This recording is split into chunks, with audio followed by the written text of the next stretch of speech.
नमस्कार आदरणीय दर्शक महानुभावहरू, यहाँहरूलाई हार्दिक स्वागत तथा अभिवादन टक्राउन चाहन्छु। म नवराज तानुक। विगत पछिल्लो 2 महिना यता फर्केर हेर्ने हो भने नेपाली राजनीति कतातिर जान्छ भन्ने यतिखेर अनुमान लाउन ठ्याक्कै गाह्रो छ। संसद पुनर्स्थापना हुन्छ भन्ने तर्क राख्नेहरू पनि छन्, अर्कोतिर चुनावमा देश होमिन्छ भन्नेहरू पनि छन्, त अर्कोतिर यो देशमा अब सैनिक शासन लागू हुन्छ भन्ने तर्क पनि राख्न थालिएको छ।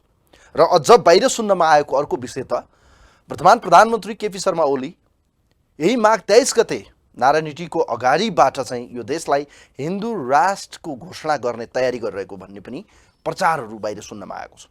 वास्तवमा यो देश के साँच्चीकै पछिल्लो समय हिजो अस्तिको मात्रै घटना जुन म्यानमारमा चाहिँ कु भएको छ अर्थात् सैनिक शासन लागू भएको छ, त्यहाँ सङ्कटकाल जस्तो देखिएको छ। यस्तो परिस्थितिमा के नेपालमा पनि त्यो सम्भावना छ त? नेपालको राजनीतिमा देशी विदेशी शक्तिहरूको जसरी अहिले चलखेल बढिरहेको छ, यो बीचमा नेपालका राजनीतिज्ञ र विशेष गरी नेपाली राजनीतिक दलहरूमा चाहिँ किन यसरी ध्रुवीकरण बढ्यो?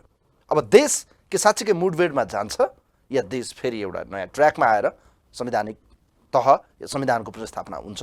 यी लगायतको विषय प्रसङ्गमा संसद विघटनदेखि पछिल्लो समय म्यानमारसम्मको कुको विषयमा रहेर आज विशेष चर्चा गर्दैछौँ र नेकपाभित्रको आन्तरिक विवाद र अन्य राजनीतिक दलहरूको भूमिकाको सवालमा रहेर आज सवाल जवाब गर्ने प्रयास हाम्रो छ।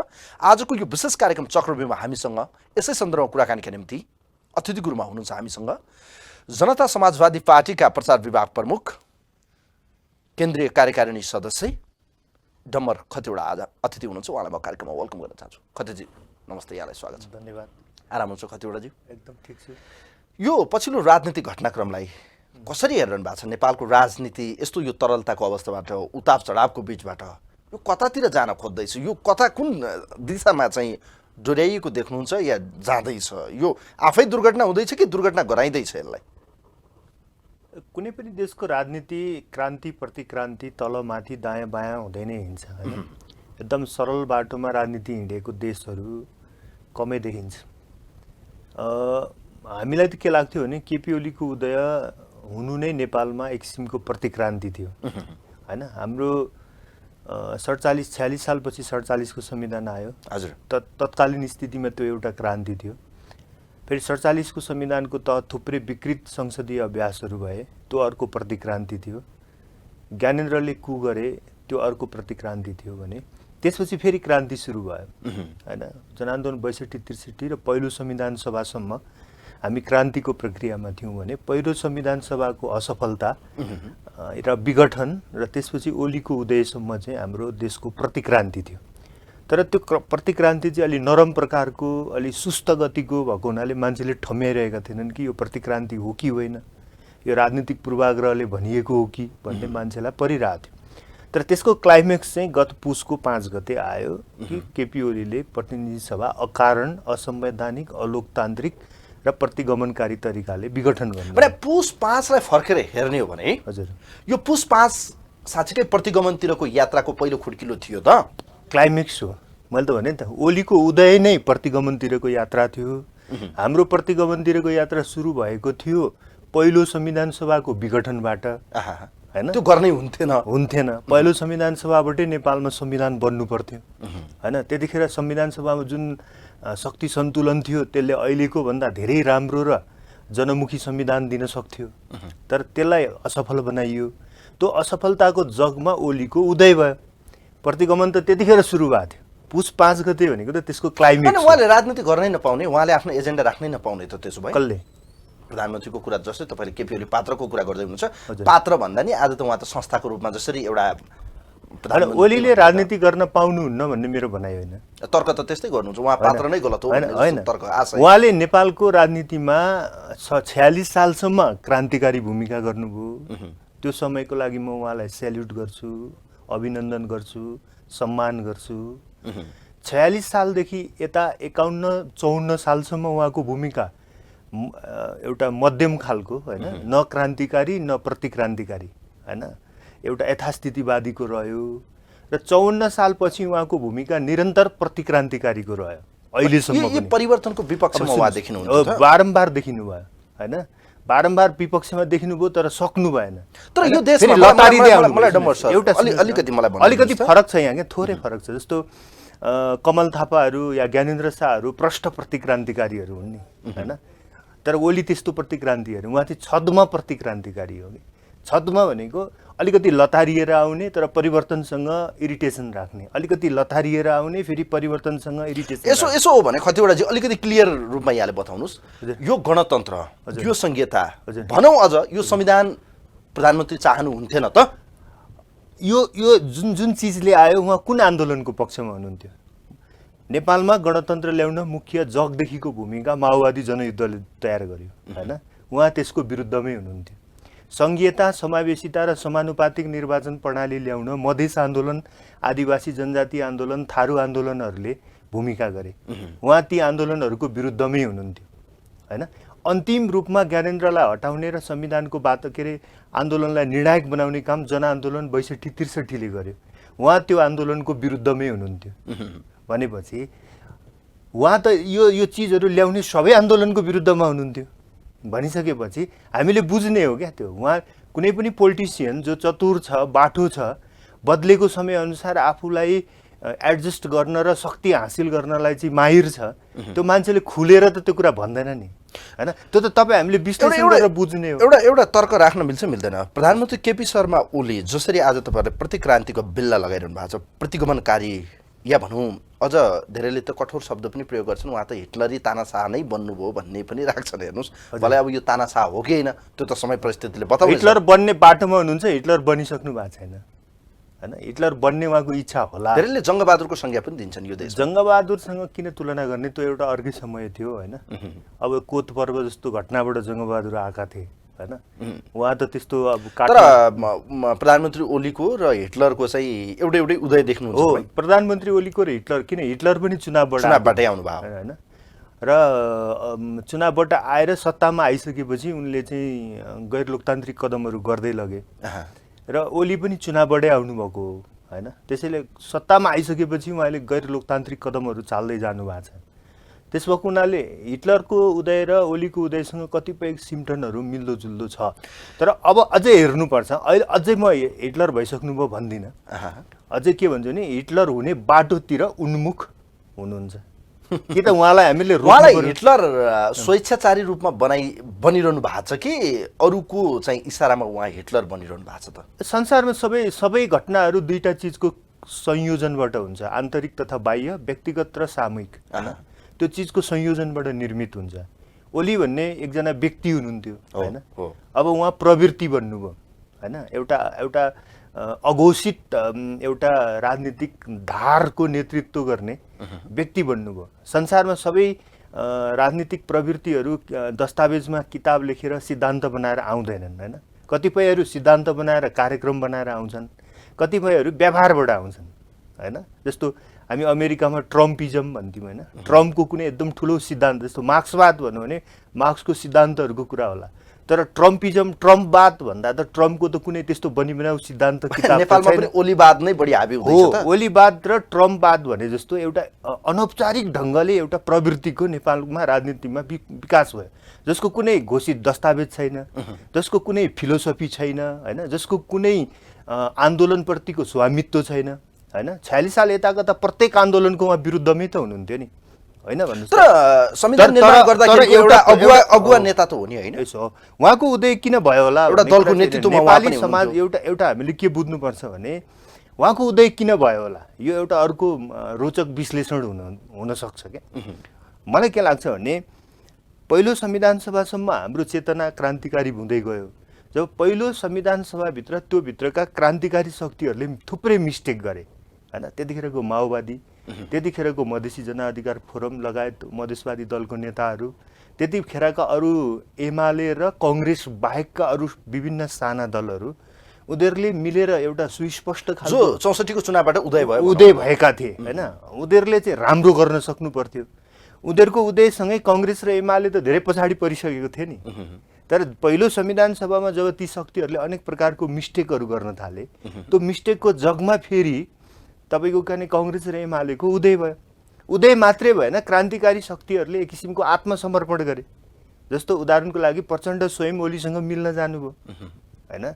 आज प्रचण्ड चाहिँ ओलीको त्यत्रो विरोध गरेर हिँड्नुहुन्छ, त हामीले त मिलेकै दिन भनेका थियौँ त। तपाईँ विजातीय एकता भयो, तपाईँहरूको यो अप्राकृतिक पनि भनेको अप्राकृतिक थियो, यो टिक्दैन पनि, रिजल्ट पनि आउँदैन, यो तपाईँहरूलाई गाढो हुन्छ केही समयपछि भनेर त हामीले त्यतिखेरै भने। त्यो भविष्यवाणी गरिरहँदा नि डमल खतिवडा सर त्यस्तो कस्तो एनालाइसिस थियो या त्यो दूरगामी नजर थियो भनौँ, या भनौँ तपाईँहरूको भविष्यलाई हेर्ने त्यो नजर कि यी दुई पात्र एक ठाउँमा रहन सक्दैनन् या सँगै यिनीहरूको यात्रा हजुर समानान्तर रूपमा अगाडि बढ्दैन भन्ने के त्यस्तो एनालाइसिस? राजनीतिमा जहिले पनि जतिसुकै तपाईँको शक्तिको कुरा होस्, धनको कुरा होस्, चुनाव जित्ने कुरा होस्, जनमतको कुरा होस्, होइन, यी अनेक चिजहरू राजनीतिका सहयोगी फ्याक्टरहरू हुन्। राजनीतिको मुख्य चिज भनेको जहिले पनि विचार र एजेन्डा नै हुन्छ कि यो नेपाली समाजले बुझ्दिँदैन। जसको विचार र एजेन्डा मिल्छ उनीहरूको दृष्टिकोण मिल्न पुग्छ र उनीहरू लामो सहकार्य या सहयात्रा गर्न सक्छन्।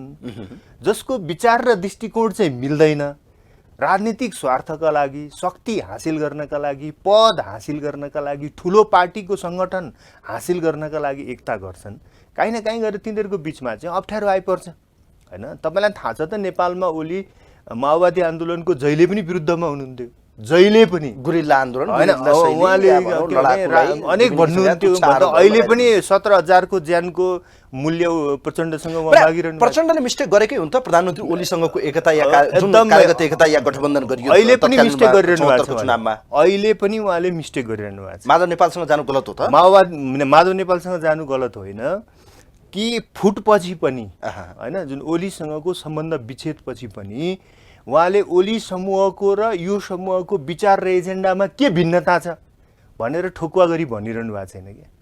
जस्तो 4-5 एजेन्डा पात्र मात्रै खालि पात्रलाई मात्रै दोष दिइरहनु भएको छ। र पात्रलाई दोष दिएर के, ओलीलाई जतिसुकै गाली गरे पनि तपाईँ हामीले एउटा के मान्नुपर्छ भने ओली जति गाली गर्न जान्ने मान्छे त यो देशमा कोही छैन। त्यो त देखिरहेको छ। हामीले 10 गाली गरौँला, उहाँले 100 गाली गर्नुहुन्छ, होइन। त्यसलाई ओलीलाई गाली गरेर जितिँदैन। हेर्नुहोस्, उहाँ गाली गर्नमा सिद्ध हस्त भन्नुहोस् या मुखमा सरस्वती बसेको भन्नुहोस्, होइन, गालीको महाराज नै हो उहाँ, होइन। प्रधानमन्त्री ओलीमा त्यति धेरै ज्ञान भएर कि के भएर? अब त्यो उहाँको जन्मजात स्वभाव हो या उहाँको त्यो एउटा स्पेसिफिक क्वालिटी हो। केही न केही क्वालिटी त मान्छेसँग हुन्छ नि त, होइन। उहाँको क्वालिटी हो त्यो, मैले माने। तर प्रश्न कहाँनिर हो भने त्यो तरिकासँग ओलिजमसँग लड्न सकिँदैन।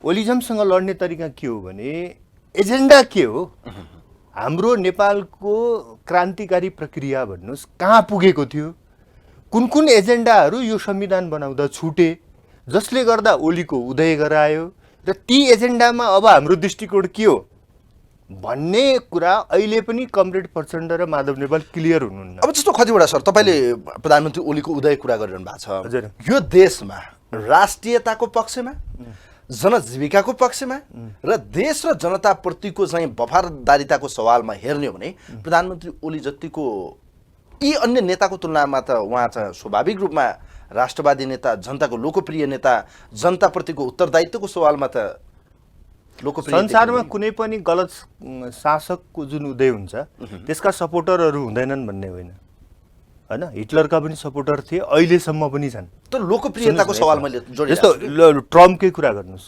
ट्रम्पले अस्ति भर्खरको चुनावमा 7,50,00,000 भोट ल्याए। 7,50,00,000, नट अ जोक, होइन। त्यसैले मैले यो भन्दिनँ कि ओलीको सपोर्टरहरू छैनन्, ओलीका सपोर्टर पनि छन्। उहाँको जनतालाई उहाँलाई जनताले चिन्छन् पनि, देशभरि प्रचार पनि भएको छ, उखान टुक्का मिलाएर भाषण पनि गर्नुहुन्छ, 10-20 झुट हरेक सेन्टेन्समा मिसाउनुहुन्छ, होइन।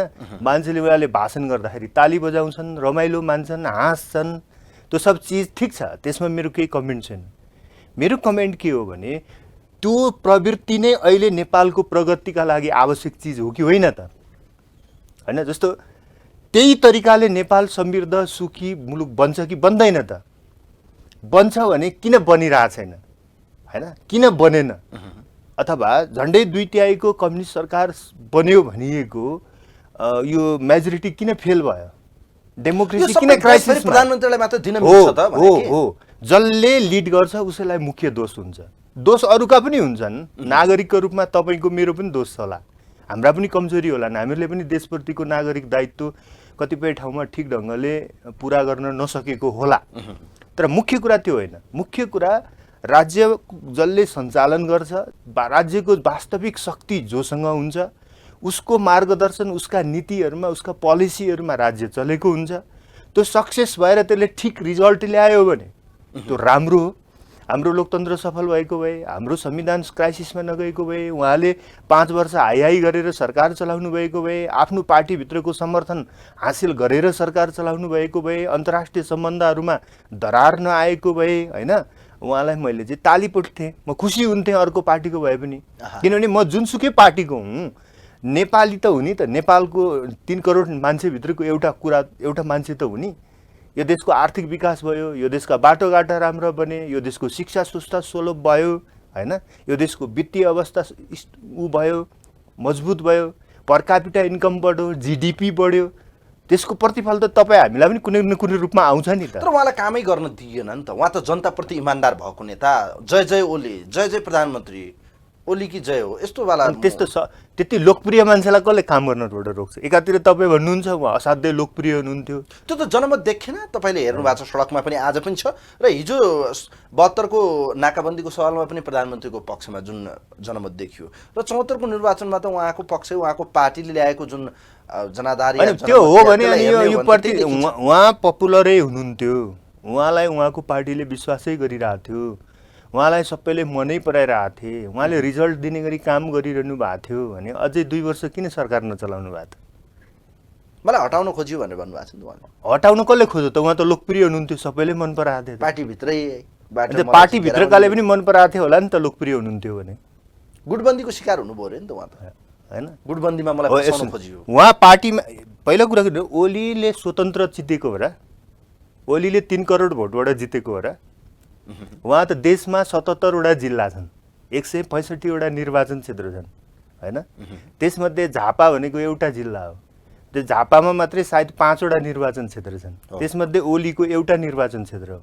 त्यो एउटा निर्वाचन क्षेत्रको पनि 100% भोट त उहाँले ल्याएको होइन। अनि सबै देशमा म पपुलर छु भनेर हुन्छ?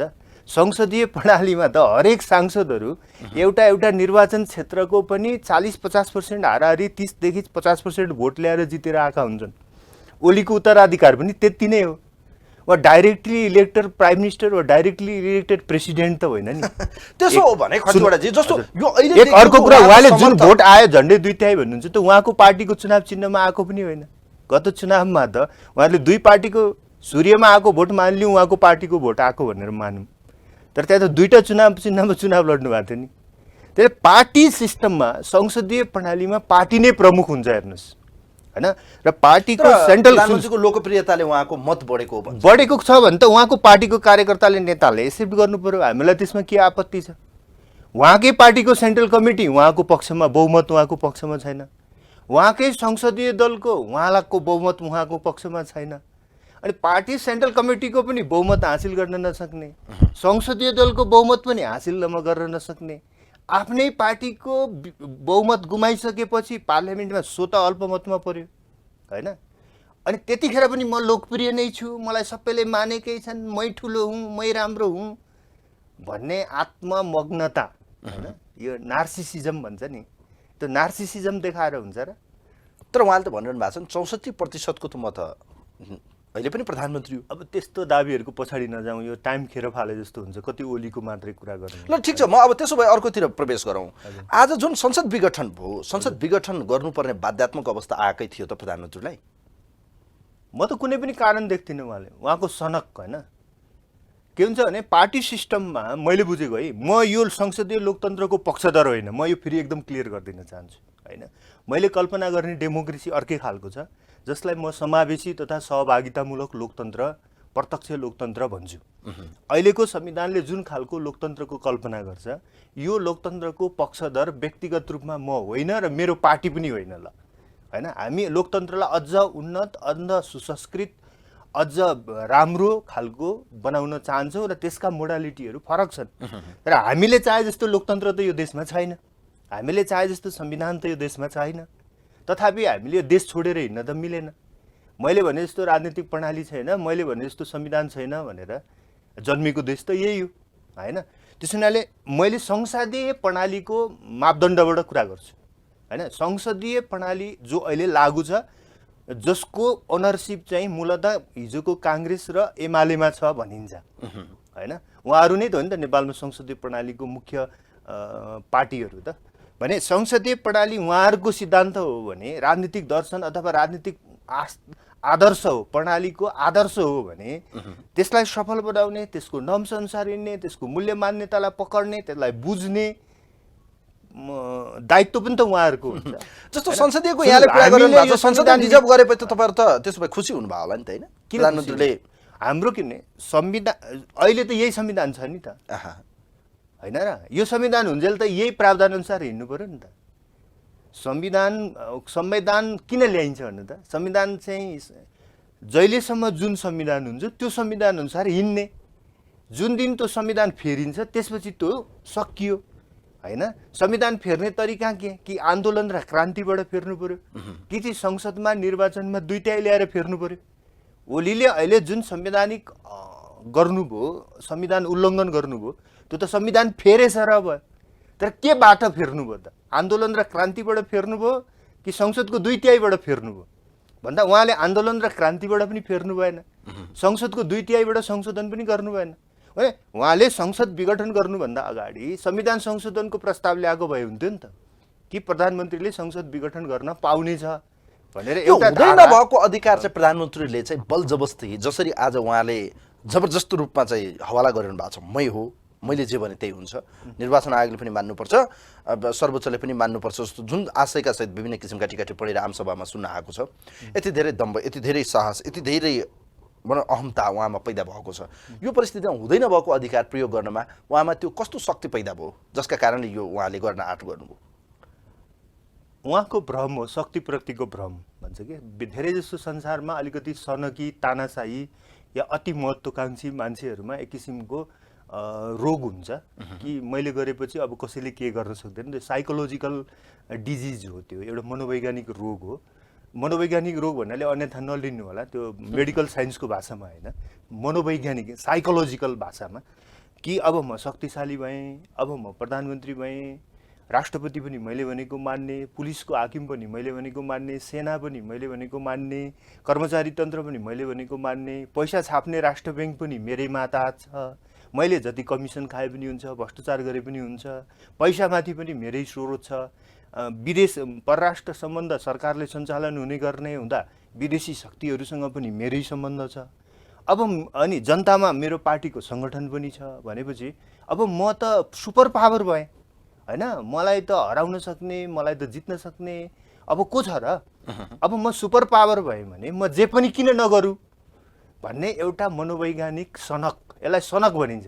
किन डेमोक्रेसीको चाहिँ सिद्धान्त के हो भने तपाईँ जतिसुकै शक्तिशाली भए पनि, तपाईँलाई जतिसुकै लोकप्रिय भए पनि, जतिसुकै बलियो भए पनि, जतिसुकै ज्ञानी भए पनि, जतिसुकै धनवान भए पनि, जतिसुकै रूपवान भए पनि तपाईँले निश्चित मूल्य, मान्यता, आदर्श र प्रावधानहरूलाई उल्लङ्घन गर्न मिल्दैन। त्यसलाई चाहिँ लोकतन्त्र भनिन्छ होइन। अधिनायकवाद भनेको के हो भने मलाई सरेक परुन्जेल मैले संविधान माने, अब म पावरफुल हरेक दृष्टिकोणले भइसकेँ, अब पावरफुल भएपछि त मैले त्यो प्रावधानहरू किन मान्नु पर्यो भन्नु चाहिँ अधिनायकवाद हो। अधिनायकवाद र लोकतन्त्रको बिचमा धेरै ठुल्ठुलो शास्त्रार्थ गरिरहनु पर्दैन कि। तपाईँ नर्म्स अनुसार चल्नुहुन्छ त्यो डेमोक्रेसी हो। तपाईँ नर्म्स उल्लङ्घन गरेर स्वार्थ अनुसार चल्नुहुन्छ, काहीँनिर आफूलाई अनुकूल पर्दा नर्म्स मान्नुहुन्छ, काहीँनिर आफूलाई प्रतिकूल पर्दा नर्म्स मान्नुहुन्न भने त्यो अधिनायकवाद। संविधानका विरुद्ध उहाँ गइसक्नु भएको छ भनेर तपाईँहरूले जसरी आज भनिरहनु भएको छ, संविधानको को हो या संविधानलाई नै उहाँले च्यात्ने काम गर्नुभयो, यो गलत गर्नुभयो भनेर जसरी तपाईँहरूले भनिरहनु भएको छ। नम्बर खतिवडाजी, मलाई एउटा कुरा भन्न मिल्छ मिल्दैन, म यो अचम्मित नहुनु पर्ने हो, तर म जस्ता धेरै भइरहनु भयो होला, यो स्वाभाविक प्रश्न पनि होला। सत्तासीन दल जो चाहिँ अहिलेको अब भनौँ न सरकारको नेतृत्व गरिरहेको छ, उहाँहरूको आन्तरिक झगडा भयो या आन्तरिक विवादले पार्टी दुई कितामा देखियो। सरकारको नेतृत्व गरेको प्रधानमन्त्रीले जसरी आज आमसभाहरू गरिरहनु भएको छ, यो गर्नु कतिको उचित लाग्छ तपाईँलाई? एज अ भनौँ न एउटा सोसलिजमको रूपमा हेर्ने हो या सोसल एक्टिभिटिजको तपाईँले कुरा गरिरहनु भएको छ, या भनौँ आफै एउटा पोलिटिसियनको रूपमा कुरा गरिरहनु भएको छ, यो गर्न मिल्ने हो कि होइन? आफै सत्तामा हुने अनि सत्ताको मान्छेले चाहिँ म ठिक हो भन्ने भन्न मिल्छ? सामान्यतया लोकतन्त्रको सिद्धान्त के हुन्छ भने सत्तामा हुनेले सत्ताबाट डेलिभरी गर्नुपर्छ, सत्तामा नहुनेले सडकबाट अन्तबाट खबरदारी गर्नुपर्छ। तथापि लोकतन्त्रमा सभा जुलुसहरू गर्नु सामान्य कुरा भएको हुनाले म यसमा कुनै आपत्ति गर्न चाहन्न। अब नेकपाले त्यसो भए हजुर, आज देश र जनताप्रति धोका दियो त कि अन्य दल पनि यसका चाहिँ भागीदारहरू हुन्? जस्तो यो 3 वर्षको दौरानमा सरकारका कयौँ राम्रा नराम्रा गुण र दोषका आधारमा प्रतिपक्ष या प्रमुख प्रतिपक्षी दल, तपाईँहरूको पार्टी पनि प्रतिपक्षमा थियो, हामीले कति जनताका पक्षमा आवाज उठायौँ या यो कदम चाल्नसम्म प्रधानमन्त्रीलाई कति हामीले साइलेन्ट रोल खेल्दाखेरि यो उहाँमा चाहिँ शक्ति संविधान अलिअलि मिचिन थालेको थियो पहिलेदेखि। विपक्षी दलहरू, नागरिक समाज हामी त्यति धेरै त्यसमा होसियार भएनौँ भन्ने मलाई लाग्छ। हामी कहीँ चुक्यौँ के। जस्तो संविधानको 1-2वटा उल्लङ्घन भएको प्रावधानहरू म अगाडि नै उल्लङ्घन भएको म तपाईँलाई स्मरण गराउँ, तपाईँले उठाइहाल्नुभयो। जस्तो हाम्रो संविधानले के भनेको थियो भने सभामुख र उपसभामुख फरक फरक पार्टीको हुनुपर्दछ भने, अझ लिङ्ग पनि फरक भनेको थियो होइन। तर हामीले उहाँहरूको पार्टी एकतापछि त सभामुख उपसभामुख एउटै पार्टीको भयो नि। त्यो मुद्दा हामीहरूले बलियो गरी उठाएनौँ। अर्को, हाम्रो संविधानले एक ठाउँमा के भनेको थियो भने समर्थन दिने दलहरूले समर्थन फिर्ता लिएको अवस्थामा सरकारले संसदमा विश्वासको मत लिनुपर्नेछ भनेको छ होइन। जस्तो यस बिचमा चाहिँ सङ्घीय समाजवादी फोरम, राजपा त्यतिखेर लगायत कतिपय दलहरूले समर्थन फिर्ता पनि लिए नि, तर सरकारले के अरे विश्वासको मत संसदमा मागेन। तेस्रो कुरो, हाम्रो सरकार गठन हुँदाखेरि संविधानको धारा 76 को 2 अनुसार गठबन्धनको सरकार भनेर बनेको थियो। जब पार्टी एक भइसकेपछि यो सरकार संविधानको धारा 1 अनुसारको एउटै पार्टीको सरकारमा परिणत भयो भनेर त्यसको क्लारिफिकेसन हुनु पर्थ्यो पार्लियामेन्टबाट या राष्ट्रपतिबाट होइन। त्यो पनि हामीले गरेनौँ होइन।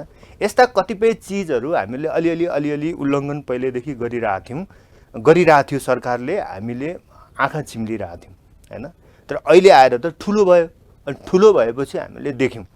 यसको अर्थ के हो भने संसदीय लोकतन्त्रलाई आदर्श मान्ने दलहरू, चाहे त्यो नेकपा होस् होइन, चाहे त्यो चाहिँ नेपाली कङ्ग्रेस होस् होइन, उहाँहरू दुईटै दलहरू यो संविधानको लोक लज्जा भन्छ नि, त्यसको मर्यादा कायम गर्न चाहिँ अगाडिदेखि नै चुक्नु भएको थियो।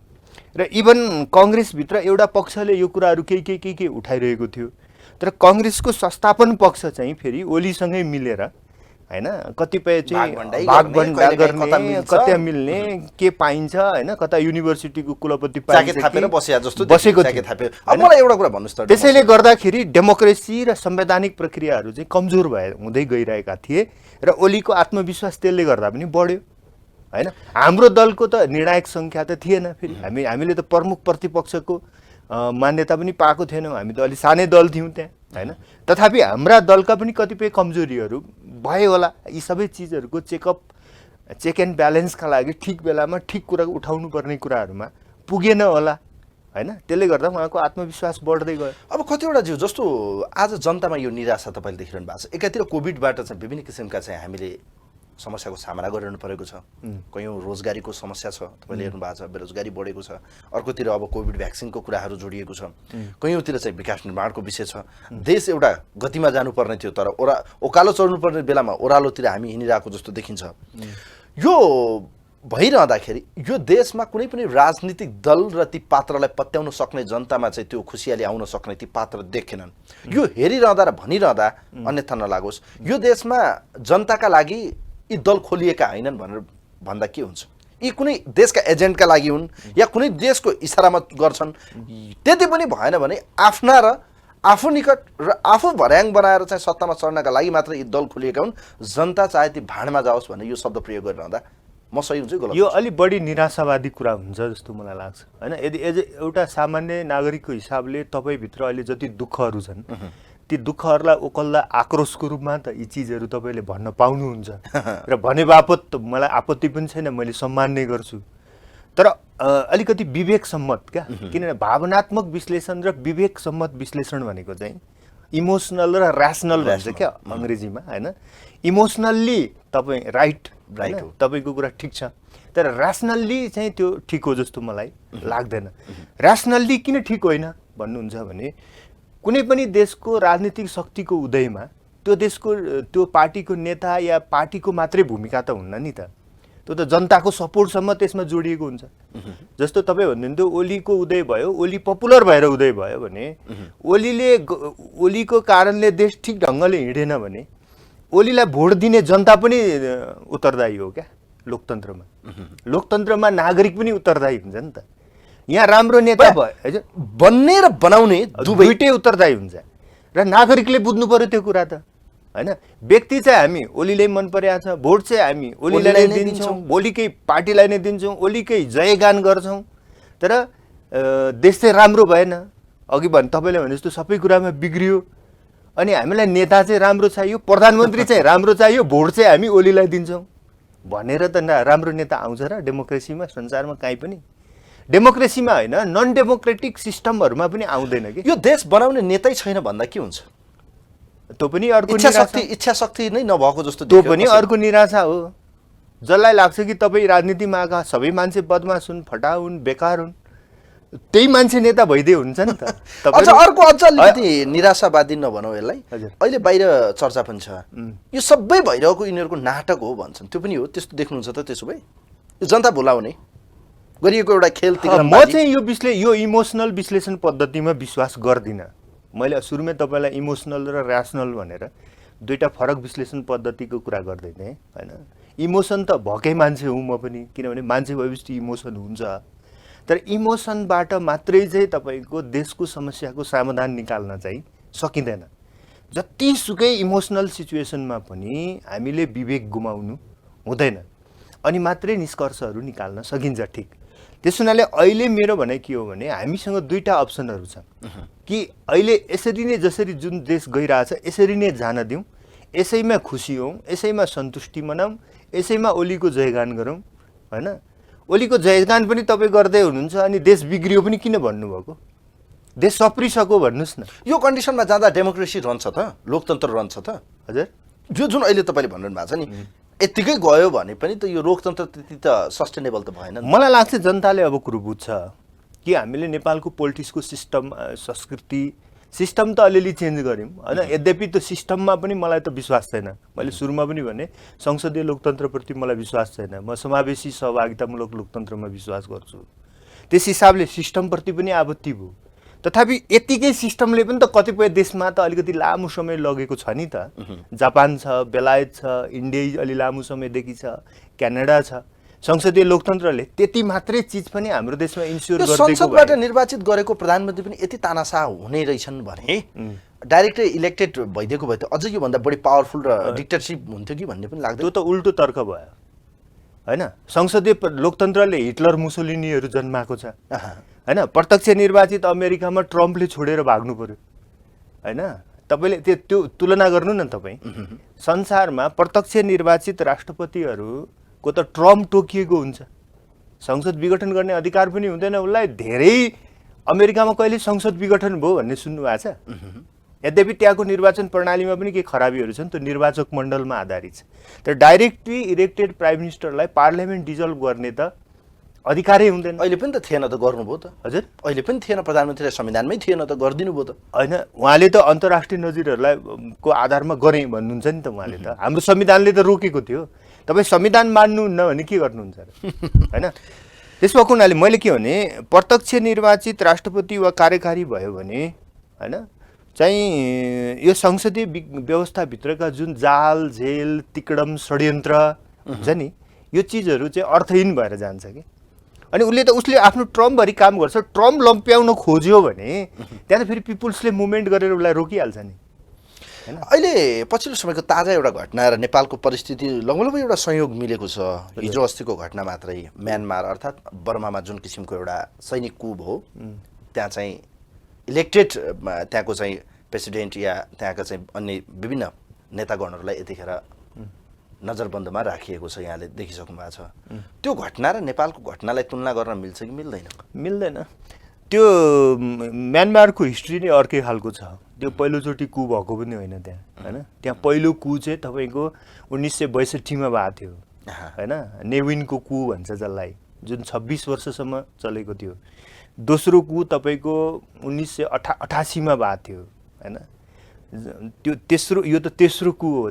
त्यहाँ त बर्माको हिस्ट्री नै अर्को खालको छ। उनीहरू मलाई लाग्छ 1948मा उनीहरू बेलायती शासनबाट स्वतन्त्र भएका थिए। त्यसपछि त्यस यताको अवधिमा करिब 50 वर्ष उनीहरूको देशमा चाहिँ सैनिक तानाशाही चलेको छ हैन। यो लेटेस्ट जुन सरकार तपाईँले आङ सान सुकीको भन्नुभयो त्यो त सन् 2011 मा भएको हो, त्यो एउटा एग्रिमेन्ट। त्यो एग्रिमेन्ट पनि डेमोक्रेसी होइन। हामीले के बुझ्नुपर्छ भने म्यानमारमा डेमोक्रेसी नै थिएन अहिलेसम्म, कहिले पनि छैन उनीहरूको स्वतन्त्रतापछि हैन। त्यहाँ चाहिँ आर्मी र दुईटा पार्टी थिए, आर्मी समर्थित र जनता समर्थित भनेर जसलाई भनिन्थ्यो। आङ सान सुकीको पार्टी र यतापट्टि सेना समर्थित चाहिँ सोलिडारिटी एन्ड डेभलपमेन्ट पार्टी भन्ने, त्यो दुईटा पार्टीले जोइन्ट सरकार चलाउँथे हैन। त्यसैले त्यसलाई खासै लोकतन्त्र भन्न पनि मलाई सेमी डेमोक्रेसी भन्न मिल्थ्यो त्यसलाई। अब त्यसको दोस्रो टर्म सायद गत हिजो हैन सोमबार सुरु हुँदै थियो, किन गत नोभेम्बरमा भएको इलेक्सन पछि फेरि त्यो सेना समर्थित पार्टी चाहिँ झन् नराम्ररी हार्यो। धेर पावर चाहिँ कहाँ गयो त? अब आङ सान सुकीको पार्टीमा गयो भनेर आर्मी चाहिँ चिन्तित थियो, दुखी थियो, उसले त्यहाँ गर्यो।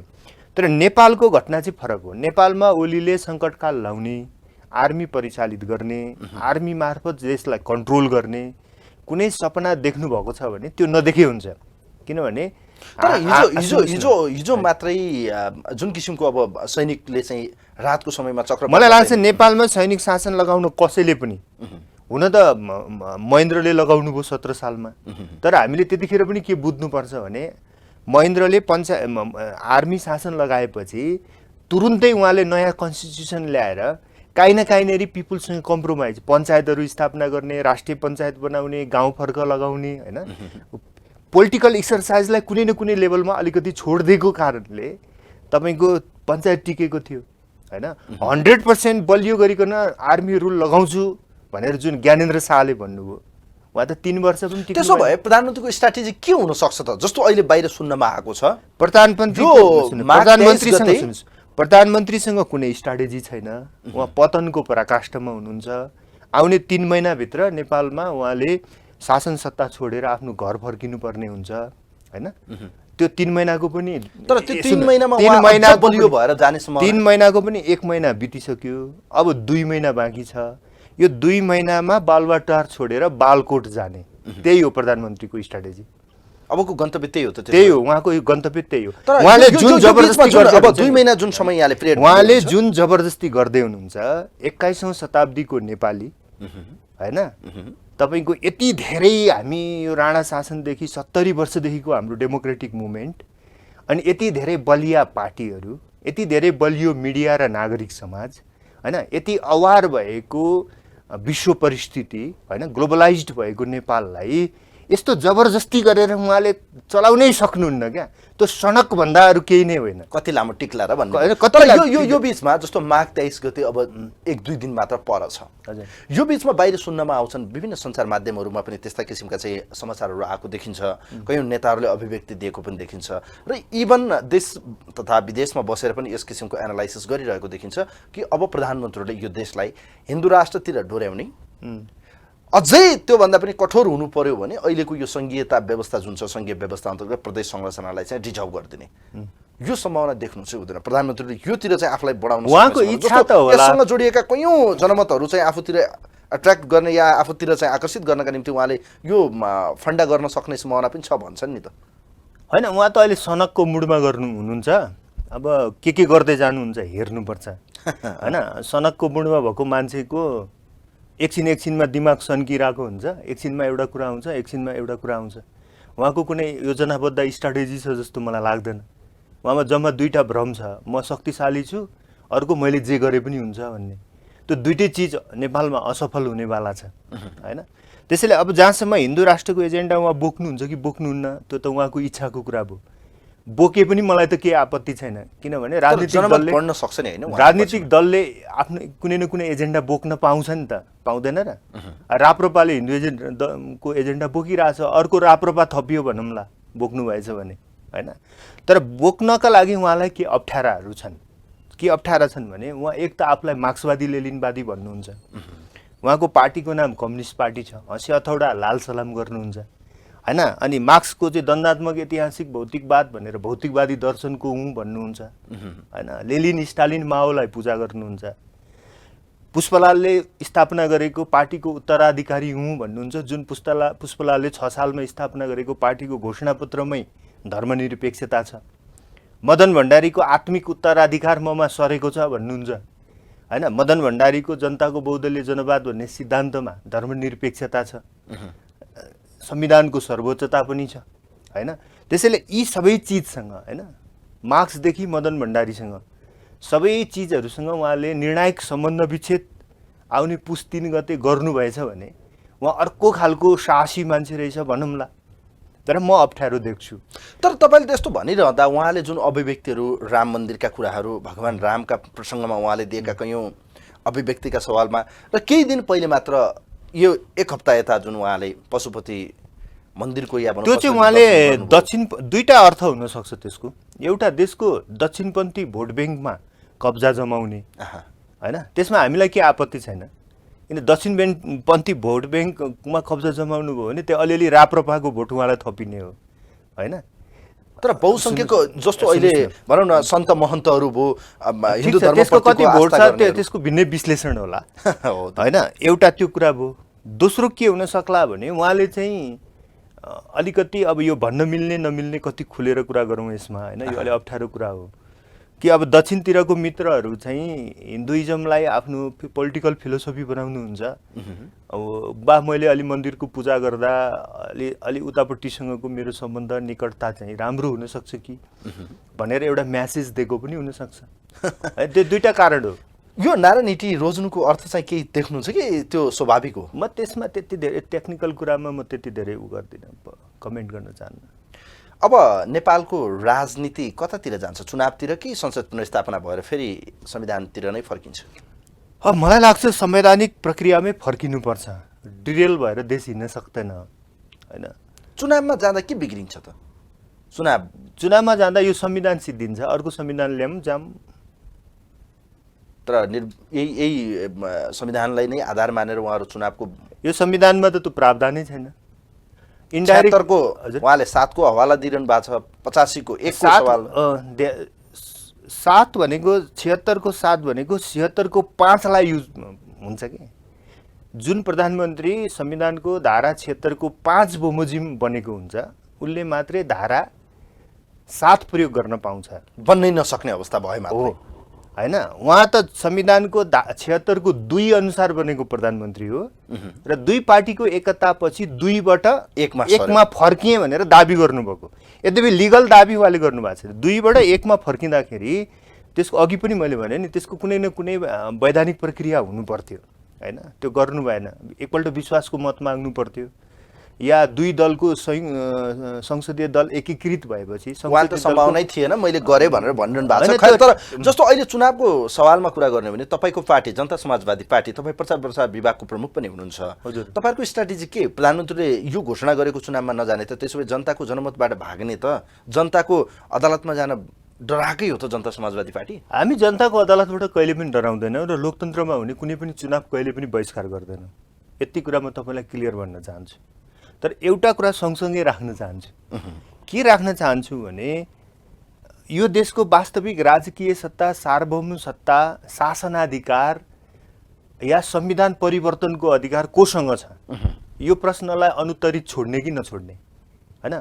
मैले यो ओलीको पक्षमा लाग्नुभएको साथीहरूलाई पनि यो प्रश्न हो। उहाँहरू त्यहाँ पनि त सबै केही नबुझ्ने मूर्खहरू हुनुहुन्छ भन्ने त छैन। ओली पो अलिकति सन्किनु भयो त होइन।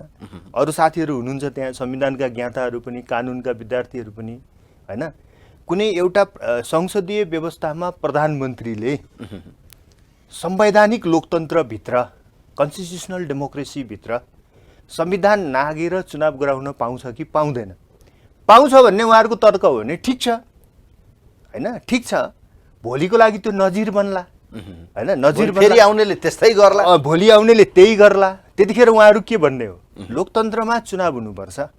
यसको अर्थ के? दिनै पछि चुनाव हुनुपर्छ, हप्तै पछि चुनाव हुनुपर्छ, महिनै पछि चुनाव हुनुपर्छ, वर्षै पछि चुनाव हुनुपर्छ कि आवधिक चुनाव हुनुपर्छ? तर तपाईँहरू डराउनु भएको छ भन्नुहुन्छ कि उहाँहरू पक्ष? कसले डराएको छ? को डराएको? सबै दलहरूको चाहिँ जनमत छैन। त्यो के जाने नि, जो मान्छे धेरै डराएको छ नि त्यसको मनमा डर हुन्छ, जे मनमा जे छ त्यही त बोलीबाट निस्किने हो। जसको मनमा डर छ उसको मुखबाट डर डर डर भन्ने निस्किन्छ। हाम्रो मनमा डरै छैन, किन डराउनु हामी? एकछिनलाई भन्नु, हाम्रो के जान्छ र हामी डराउनु? हाम्रो पार्टीको स्वार्थबाट हितबाट हेर्ने हो भने त हामीलाई राम्रै राम्रो भएको छ। विपक्षलाई त कहिले चुनाव आउला भने पर्खिनै पर्ने समय हो। विपक्षलाई चुनावको महत्त्व नै हुन्छ, सत्ताधारी पार्टी फुट्दा विपक्षलाई फाइदै हुन्छ। हाम्रो पार्टी घटेको छैन, हाम्रो पार्टी बढेकै छ, हाम्रो पार्टी एकताबद्ध भएकै छ, हाम्रो जनमत बढेकै छ। अनि हामी चाहिँ नि उल्टै डराउँछौँ, के कुरा गरे होला त्यो? तर उहाँले तर्क त्यही राखिरहनु भएको। त्यो त उहाँहरूको मनको डर हो त्यो। अब यो भनिरहँदा अन्तिम प्रश्न म तपाईँलाई राख्न चाहन्छु। यो नेकपाभित्रको झगडाले जसरी आज यो नाटक मञ्चन भयो, भोलि गएर फेरि एक हुन्छन् है भन्ने पनि छन्, त्यो पनि देखिन्छ। अब गएर चाहिँ काङ्ग्रेससँगको एलायन्स पनि हुन्छ, अब राष्ट्रिय सरकार बन्ने सम्भावना पनि छ भन्नेहरू पनि छन्। संसद पुनर्स्थापना भएपछि सायद तपाईँको पार्टी पनि सत्तासीन बन्ला। यो परिस्थितिमा होइन अब यो देशमा राजा नै आउँछ है, राजा ल्याउनु पर्छ भन्नेहरू पनि छन्। के हुन्छ तपाईँ छोटोमा भन्नु? त्यो राजा आउँछ, राजा ल्याउनु पर्छ भन्ने चाहिँ त्यो बेकारको एउटा मनको लड्डु भन्छन् नि, मनको लड्डु जस्तो कुरा हो। त्यो सम्भवै छैन नेपालमा, होइन? त्यो मलाई के लाग्छ भने यो राजा सम्बन्धी डिबेटको बहसको च्याप्टरै क्लोज गरिदिँदा हुन्छ। राजा उद्देश्य तपाईँले अहिले मलाई प्रश्न पनि नगर्नु भएको भए हुन्थ्यो मेरो विचारमा, किन क्लोज च्याप्टरमा कति छलफल गर्ने, होइन? तर बेलायतको इतिहासलाई हेर्नु त 12-15 वर्षपछि फेरि रिटर्न भएको छ। एकदम बिल्कुल त्यो अनाडी तर्क हो त्यो, होइन? बेलायतको राजा त्यो स्टुअर्ट वंशको राजा हो र? त्यहाँ बेलायतको पोलिटिकल हिस्ट्रीको डिबेट गरौँ न हामी, त्यहाँ कसरी भएको थियो, हाम्रो कसरी भएको थियो। त्यो त संवैधानिक राजा हो नि। हाम्रो देशको राजालाई त हामीले त तीनचोटि संवैधानिक हुने उद्देको नि अवसर। 7 सालमा त्रिभुवनलाई उनले त घोषणा गरेको थियो नि फागुन 7 गते, म संविधान सभाको चुनाव गराउँछु, संविधान सभाले जस्तो संविधान बनाउँछ त्यो संविधानको तहत बस्छु भनेको हो कि होइन? त्रिभुवनको 7 सालको घोषणा, उनले संविधान सभाको चुनाव गराए, त्यहीँनेरि संवैधानिक राजतन्त्रको कुरा त कोल्याप्स भयो। एक दोस्रो अवसर महेन्द्रले पाए। महेन्द्रलाई किन पुस 1 गतेको घटना गर्नु थियो, त्यहीँनेरि कोल्याप्स भयो। फेरि ज्ञानेन्द्र आए, होइन? ज्ञानेन्द्रले त आफैलाई प्रधानमन्त्री घोषणा गरे नि, मन्त्री परिषदको अध्यक्ष घोषणा गरे नि। कन्स्टिट्युसनल मोनार्कीले, तपाईँलाई बेलायतको राजतन्त्रले आफूलाई प्रधानमन्त्री घोषणा गर्छ, देख्नु भएको छ? यो जापानको राजाले गर्छ, होइन? जसले आफ्नो कुबुद्धिले आफ्नो खुट्टामा आफै बन्चरो हानेर, होइन, आफैलाई सिद्ध्यायो, होइन? अब त्यो लजिकमा फर्किनु के काम? जनताले चाहेका थिए तर बाहिर शक्तिले या देशकै राजनीतिक दलहरूले चाहेका थिएनन्। बिल्कुल गलत कुरा हो, होइन? म पनि हामी पनि यही देशमा छौँ। यो देशको पोलिटिकल साइकोलोजी कस्तो छ थाहा छ। राजावादी साथीहरू जतिसुकै उफ्रे पनि, जतिसुकै कराए पनि, जतिसुकै चिच्याए पनि उहाँहरूले देशभरि 1 सिट पनि डाइरेक्ट भोट जित्नुहुन्न र उहाँहरूलाई थ्रेसहोल्ड कटाउन पनि समानुपातिकमा पनि गाह्रो छ। लु म अहिले भनिदिन्छु, किन यो देशको पोलिटिकल साइकोलोजी हामीहरूले पनि बुझेका छौँ। हामी यत्रो ठुलो पार्टी छौँ, होइन? यत्रो ठुलो मुभमेन्टबाट आएको नेताहरू छौँ। महेन्द्र ठाकुर चाहिँ काङ्ग्रेसको एउटा ठुलो लिगेसी लिएर आउनु भएको छ, अशोक राई एमालेको एउटा ठुलो लिगेसी लिएर आउनु भएको छ, बाबुराम भट्टराई चाहिँ तपाईँको के हो भने माओवादी आन्दोलनको ठुलो लिगेसी लिएर आउनु भएको छ, राजेन्द्र महतो तपाईँको चाहिँ सद्भावना आन्दोलनको ठुलो लिगेसी लिएर आउनु भएको छ, उपेन्द्र यादव मधेस आन्दोलन र मधेसी जनअधिकार फोरमको सिङ्गो हुनुहुन्छ। यति गर्दाखेरि पनि नेपालको पोलिटिक्स कस्तो छ के छ भन्ने प्र्याक्टिकल अनुभव हामीलाई छ नि। त्यो राजावादी साथीहरू, म एउटा कुरो मानिदिन्छु, देशमा होलान् 4-5 लाख राजावादी सपोर्टरहरू होलान्। 3 करोडमा त्यो भनेको कति मुस्किलले 1% पनि होइन। 4-5 लाख सपोर्टरहरूको एउटा जुलुस गर्दाखेरि 500, 700, 1000, 1500 सम्मको जुलुस त भइहाल्छ नि। तर नेपालको, मैले फेरि यो उहाँहरूलाई अपमान गरेर भनेको होइन है, नेपालको पोलिटिकल रियालिटी भनेको है। त गणतन्त्र भन्दा चाहिँ राजतन्त्र नै ठिक थियो भन्ने पनि त त्यही भन्यो। अनि 1% मान्छेमा होला नि त, 1% मान्छेले त 99%। गणतन्त्रले जनताले के पाए मलाई भनिदिनु न त? त्यसो राजतन्त्रमा के पाए त? एकछिनलाई, जापान आज संसारमा कति धनी देश छ, बेलायत आज संसारमा कति धनी या शक्तिशाली, होइन? स्टर्लिङ पाउन्ड संसारको अहिले पनि सायद सबभन्दा स्ट्रङ मनी हो नि, करेन्सी हो नि। अनि हाम्रो राजतन्त्रले 240 वर्षमा त्यस्तै बनाएको भए भइहाल्थ्यो त। हिजोलाई दोष दिएर आज पन्छिन मिल्छ त? आज 240 वर्षमा उहाँहरूले के गर्न चाहनु भएको थियो, यति के गर्ने अवसर पाउनु, यति धेरै भनौँ मनपरी थिएन, यति धेरै विधिको मिचिएको थिएन, कानुनी राज्य थियो भन्छन् मान्छेहरू। कसरी कानुनी राजतन्त्र हुनु नै स्वयं कानुनी राज्य नहुनु हो? कुनै एउटा वंशमा जन्मिएको कारणले कोही व्यक्ति राज्यको प्रमुख हुन पाउँछ भने त्यहाँ नागरिक सार्वभौम सत्ता छ भन्न मिल्छ? पिपुल सोभरेन्टी कहाँ गयो? त्यो संस्थाको अस्तित्व हुनु नै लोकतन्त्र नहुनु हो। जाँदा जाँदै अब देशमा जस्तो अस्थिरता मचियो, जनता सडकमा आउनुपर्ने, जहिले पनि देशलाई बचाउनलाई जनता गुहार्नु पर्ने, तपाईँहरूलाई बचाइदिनु पर्ने जनताले, जनता आएर नेतालाई चाहिँ सही ट्र्याकमा ल्याइदिनु पर्ने, यो विडम्बना छ। कहिलेसम्म जनतालाई चाहिँ यो रैती र दास बनाइरहने तपाईँहरूले? अब हामी जनतालाई रैती र दास ठान्दैनौँ पनि, हामी जनतालाई सार्वभौम नागरिक ठान्छौँ। उहाँहरू हाम्रो लागि कफन बानिरहनु पर्ने, हाम्रो लागि हामीलाई नेता बनाउन जनतालाई सडकमा आउनुपर्छ भनेर हामी कहिले भन्दैनौँ पनि। हामी सर्टेन इस्युजमा होइन जनतालाई आह्वान गर्छौँ। तपाईँ नहोला, तपाईँको दल नहोला, तर अधिकांश नेपालका पोलिटिकल पार्टीहरूको त एउटा देखिन्छ त, त्यही देखिन्छ। हेर्नुहोस् कल्चरल होइन, राजनीतिक यो पनि एउटा प्रष्टता हुनु पर्यो कि राजनीतिक दलले निश्चित मुद्दामा एजेन्डामा जनतालाई आह्वान गर्छ। त्यो मुद्दा एजेन्डा ठिक लागे, त्यो मुद्दा एजेन्डा जनताकै हो भन्ने लागे, जनताले साथ दिने हो। जनताको होइन यिनीहरूले राजनीतिक स्वार्थका लागि गरेका हुन् भन्ने लाग्यो भने जनताले साथ नदिने हो। तर पोलिटिक्स त त्यस्तो हुन्न नि। अहिले ओलीले हाकाहाकी संविधान भइसके, तपाईँहरूको यो किचलो, तपाईँहरूको यो झगडा, तपाईँहरूको यो एक किसिमको नाटक हेरेर त पागलै बनाउनु हुने पनि। तपाईँहरूले हेर्नु त यो नेताहरूले के गरे भन्छन्, देशलाई जहिले नि अस्थिर बनाउने, जहिले नि बर्बाद। जसले बनाए उसलाई भन्नु पर्यो, ओलीले अस्थिर बनाउनु भयो। उहाँकै सभामा गएर मान्छे ताली पिट्छन् र खुसीले हाँस्छन् त। म त त्यही देखिरहेको छु। कहाँ वाक्क भयो मान्छे? जसलाई बर्बादीमा हालेको हो तपाईँले, मैले नवराज धानुकले, डम्बर खतिवडाले यो देशलाई बर्बादीमा हालेको। तर सबै जोगी त्यस्तै हुन् भन्छन्। हेर्नुहोस् मान्छे सबै यो निराशावादी अराजकतावादी तर्कको कुरा नगर्नु, म ऱ्यासनल तर्क गरौँ होइन, विवेकसम्मत तर्क गर्ने हो भने बहसको पनि कुनै अर्थ हुन्छ। खालि भावनात्मक कुरा मात्रै गरेर त के आउँछ त? लु त्यसो भए को छ त अब देशलाई बचाइदिने? को हो त त्यस्तो? त्यसरी आकाशबाट खसेर कोही आउँदैन। हामीले संसारको कुनै पनि देशको नेता न आकाशबाट खसेर आउँछ। त केपी ओली त गलतै भयो, प्रचण्डले देश बनाउन सकेनन् रे। ल अब कसले बनाउने हो त? त्यो हामीले बनाउने हो, तपाईँले बनाउने हो, मैले बनाउने हो, अरू पार्टीले बनाउने हो। सम्भावना छ त? जनताले पत्याउँछन्? जनताले पत्याउनु हुन्न भने जनताको कुरा भयो नि त। हामीले त मेहनत गर्ने, आफ्नो कमिटमेन्ट देखाउने, आफ्नो सङ्घर्ष गर्ने हो नि त। त्यो इमान्दारिता छ त तपाईँहरूमा? छ। म त्यो दाबीका साथ भन्छु, त्यो इमान्दारिता हामीसँग छ। जनताले विश्वास गर्नुहुन्छ, जनताले साथ दिनुहुन्छ भने केपी ओलीको त के कुरा गर्नुहुन्छ होइन? त्योभन्दा 1000 गुणा बढी राम्रो शासन हामी दिन्छौँ ल। तर जनताले पत्याउनुहुन्न भने हामीलाई आपत्ति पनि छैन। नेपालका दलका नेता र दलहरूलाई चाहिँ मुखले ठिकै पार्ने तर पछाडि गएर चाहिँ काम नगरिदिने एउटा दोष त छ है। त्यो म मान्छु होइन, तर त्यही चिज सधैँ रिपिट भइरहन्छ भन्ने पनि त होइन। सृष्टि अगाडि पनि बढ्छ होला नि त होइन? कुनै नेपाल होइन, एउटा कुरो भनौँ न, नेपाल भन्ने देश यस्तै हुनका लागि अभिशप्त छ भन्ने सबैको ठहर हो भने त मेरो पनि केही भन्नु छैन। म पनि त 3 करोड मध्येको एउटा मान्छे न हुँ। यो देशको ठेक्कै लिएर भगवान्लाई निवेदन हालेर म नेपाल भन्ने गएर देशमा जन्मिन्छु, त्यो गएर त्यो नेपाललाई स्वर्ग बनाउँछु भनेर भगवान्लाई निवेदन दिएर त हामी कोही जन्मेका छैनौँ होइन। हामी त यो देशमा जन्मिए बापत होइन, यो देशको नागरिक भए बापत नागरिक दायित्व पुरा गर्ने र सकेसम्म यसलाई राम्रो गर्न सके हुन्थ्यो भन्ने चिन्ता गर्ने मान्छे। यति धेरै विश्लेषण गर्नुभएको छ, यति धेरै राजनीतिक ज्ञान छ, यो देश यस्तो अवस्थामा पुग्नेको दोषी चाहिँ हो को त? जनता या तपाईँहरू या नेता? मेरो विचारमा हाम्रो राजनीतिक चेतनाको विकास स्तर नै आम रूपमा यहीँ आइपुगेको छ र हाम्रो संस्कृति ठिक थिएन होइन, हाम्रो इतिहास पनि ठिक थिएन। हाम्रो ऐतिहासिक टर्निङ्सहरू जस्तो भन्नुहोस् न, पृथ्वीनारायण शाह र नेपालको एकीकरण र अमेरिकाको स्थापना लगभग सँगसँगै भएको हो।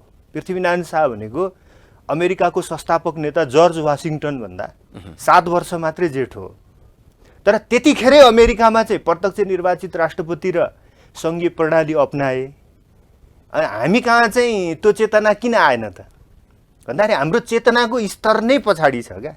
आम चेतना भन्छ नि जसलाई, त्यो आम चेतना नै हाम्रो विश्वको लोकतान्त्रिक चेतनाभन्दा, विश्वको आर्थिक चेतनाभन्दा, विश्वको सांस्कृतिक चेतनाभन्दा, जस्तो हामी कहाँ राणा शासन जन्मियो, सिरी 3 सिरी 5 कति भोग्नु पर्यो?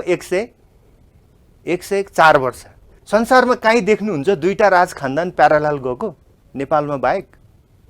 दुनियाँको मरे इतिहास हेर्नुहोस्, कहीँ भेटिँदैन 2टा राजतन्त्र सँगै। 2टा त्यो श्री 3 भन्नु पनि त आखिरी त्यो पनि त वंश परम्परामै आधारित थियो नि, त्यो पनि त एक प्रकारको राजतन्त्रै भयो भने हाम्रो पोलिटिकल हिस्ट्री नै अनेक अवाञ्छित प्रक्रियाहरूबाट गुज्रेको छ कि यो देशलाई सजिलै राम्रो हुन त दिँदैन। जस्तो ओली जस्तो हुनु न, राजाले संसद विघटन, महेन्द्रले 17 सालमा संसद विघटन गरे, हामीले विरोध गऱ्यौँ। ज्ञानेन्द्रले अस्ति भर्खरै गरे, त्यो पनि विरोध गऱ्यौँ होइन। गिर्जाबाबुले 51मा गर्नुभयो, त्यसको पनि रेस्पोन्स राम्रो थिएन। यति बुझ्दै ओलीले यो कुबुद्धि किन गर्नु पर्या थियो भन्दाखेरि उहाँ पनि त्यही हिस्टोरिकल लिगेसी जुन हाम्रो एउटा खराब संस्कृति र चेतना हो, त्यही खराब संस्कृति र चेतनाले दिएको उत्तराधिकारको प्रतिनिधि बन्नुभयो, फेरि त्यसैमा लगेर फसाइदिनु भयो। यसरी हामी सबै हाम्रा केही हिस्टोरिकल कल्चरहरू, ऐतिहासिक हाम्रा प्रचलनहरूसँग हामीहरूले निर्णायक सम्बन्ध विच्छेद गर्न जरुरी छ है, नेपाल बनाउने हो भने। हस्, यहाँलाई धेरै धेरै धन्यवाद दिन चाहन्छु डम्बर खतिवडाजी, समय दिनुभयो चक्रव्यूहलाई, म आभार व्यक्त गर्न चाहन्छु। यहाँलाई पनि धन्यवाद छ।